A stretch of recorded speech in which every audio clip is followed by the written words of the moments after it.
you pay off your solar when buying a house? Look, I know it's tempting, and I know maybe you have to because your loan to value and your debt to income ratio might require it to be paid off. However, one thing you have to understand is when you sell your house, the buyer has to take over a lease. Now, if it's financed, you can have it paid off, or you can just transfer that over, that kind of thing. But when it's leased, you have a separate warranty, a performance warranty on the inverter, on the panels, to make sure it's delivering the power output that it's requested or you signed up for in the contract. Now, if you sign off to pay that lease off, then you lose that warranty. It's something that you have to be aware of. And I don't want to scare you on that. There's other ways of doing it. You could probably purchase a separate performance warranty on it. But I can tell you that the inverters are about $7. Now, if you get micro inverters, it's different. But like my house is a standard 1-unit inverter. And those are about $7,500 the last time I checked, 11 years ago, 14 years ago. So having that warranty in place might be a good idea. Just something to think about. You're going to pay for the power one way or another. The only problem is if you pay for it on finance or on lease, that goes to your debt to income ratio. It's an actual liability, so it's just something you have to wrestle with. Enough said. All right, 4 ways to save when selling your home. This over here so I don't forget. 4 ways to save when selling your home. Stage your house yourself. It's absolutely true. Most of my clients take their own furniture, declutter it, reduce the amount of furniture that they have in their house, and stage it. If it's not beat up and stinky and destroyed by cats or your dogs or your kids, stage your house yourself. Right? There's nothing wrong with taking some stuff and moving it around and reducing all the clutter in your home. Just something to think about. Pre-sale inspection. I always say have your inspections done ahead of time. That way you can ask the buyer or negotiate with the buyer to do an as-is sale. You're being fully transparent. You have inspections in your hand. You have disclosures done. You have everything done. You say, this is what it is. Take it or leave it. And if you don't like it, too bad. But that's the way it's going to be. So have pre-sale inspection. And then low-cost repairs. Check out the honey-do list. I have one's right here. Let me pop it up real quick. Where is it? Home inspection checklist right here. I'm going to change it right here. This allows you to walk through every nook and cranny, find things that might be broken in the house. Could be a bad plug, could be a dishwasher, could be a water heater, could be whatever. You can have that fixed ahead of time, and then you're actually adding value to your house. Now, do I say replace your kitchen? No, because you're not going to get the ROI on it. You just have to lower your expectation, lower your price, and get that home sale. But low cost repairs, right? You have a broken light bulb, something simple to fix, cracks in the wall, which goes into a fresh coat of paint. If you have a fresh coat of paint, then you have nothing really left to worry about. Fresh coat of paint goes a long way. It's a little expensive these days, especially here in California. But fresh coat of paint goes a whole long way. Clean your carpets, clean your floors, make sure any kind of major gouges or scratches are cleaned up. You're going to have clean carpets anyway. So, bring in a carpet cleaner. If not, replace the carpet. Sometimes it's it's a little bit more expensive, but it goes a whole lot further, especially if they're torn and raggedy and nasty. Spend the money and invest in carpet cleaning. And if it doesn't work, replace that carpet. It's not super expensive anyway. Fix the roof. It's not exactly a low cost thing, but you can have stuff repaired. You can have roof inspector come through, say, yes, there's a couple things that I'd like to fix on it. It costs you a couple $100 and it's done. Then you don't have to worry about it. It's done. And it comes out as cleaner. Now it's something that's out of sight, out of mind. So there's no actual value, but it's more of an assurance for you that sellers or buyers don't come back to you and say, hey, you didn't report this roof and you didn't tell me about this leak, and etc. So something to think about.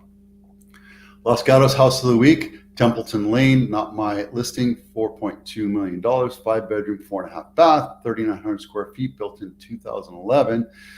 And it's on the east side of 17. So it's a little bit further away from downtown Los Gatos, but it's right here, and you can actually walk there if you wanted to. So yeah, you can actually walk. There's a lot of different gullies that you can go to. You can do Bella Vista Way and cross over. A lot of people do that, so it's something to think about. And I'm not going to go through every 68 pictures. That's a nice front door, nice kitchen, love the granite, nice bathroom, nice stairwell, nice master, nice walk-in closet.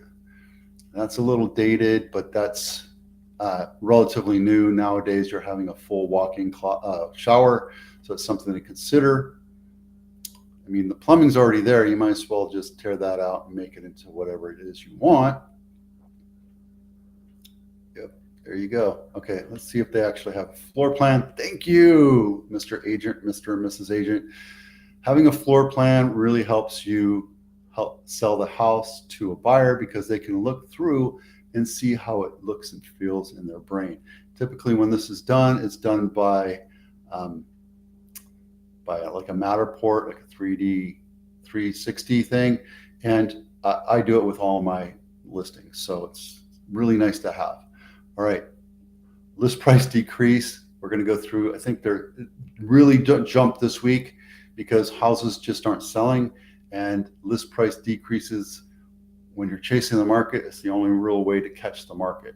So this one listed 62 days ago. Original was $1,050,000. Now it's $998,000. Not my listing. It's 9th Street in Gilroy. It's 5-bedroom, 3-bath, 2,600 square feet. And for some reason, they have the living room as the first picture, which is something I never recommend doing. I have a house for sale right here. Right here on Coror. So there you go. Yeah, that's why, because it's kind of a what?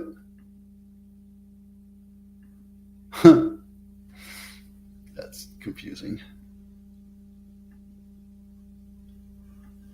Why in the world would you do something like that? That might be the house. No, that's not that. I don't understand why this agent did that. That's why it's on the market 100 days, because you don't really know what it is. Sorry. I know exactly what I did. I messed up. 5-bedroom, Stephen Way, Gilroy. Wow, that's a pretty house. There's no reason why this one shouldn't sell. Unless there's some kind of major issue. Yeah, it could be dated. No staging. Yeah. Let's see what they did here. See if they actually have.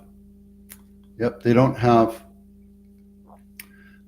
floor plan, they don't have staging, and I can't tell you what the condition is because you can't really tell, but it's really close to Gilroy High School, and it's I don't know why it's not selling. There you go. All right, home inspection checklist, download it now. I have this right here for you to take a look at, just to see if you're actually watching and listening. Saw this the other day. I thought it was pretty cool. Put it on here. Tell me what this Morse code means, and I'll give you a free lollipop or a gift card to Starbucks. And then, hang on, I'll have to call that back. Okay.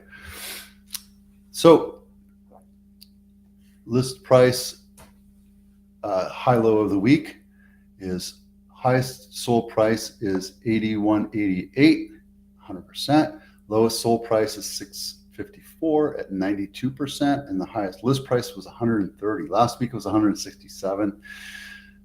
Guys, I'm telling you, the best way, fastest way to sell a house is list it low. You know, highest for sale, it's been like that for a couple months now, almost a year. Same thing with the lowest, 350. That actually dropped price. Original list price was like 545, and it hasn't sold in like a year and a half. And then we have 1,400 active single family homes in Santa Clara County.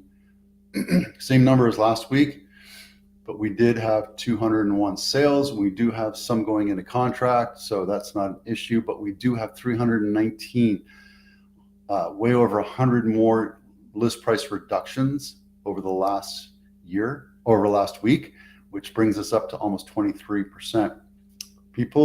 Buyers are saying that they're picky. They're letting the sellers know that they're being picky. Price will drive the house. House down the street from me listed a little bit lower than what it should, and it got it way over their original list price. I just found out. So list it low, guys. I'm telling you right now, in a market, you can't be persnickety about the list price. You have to list it low and bring the market to you so you can bid it up. Having it high is only going to hurt you, especially when you don't get a ton of showings, or a lot of people showing up at the open houses. It's a huge indicator that your house isn't going to sell. So list it low, get it sold. That's it for me. That's it for now. Thanks for watching. Kept it under 15 minutes. I'm Vito with Abatano. Thanks for watching. We'll see you out there.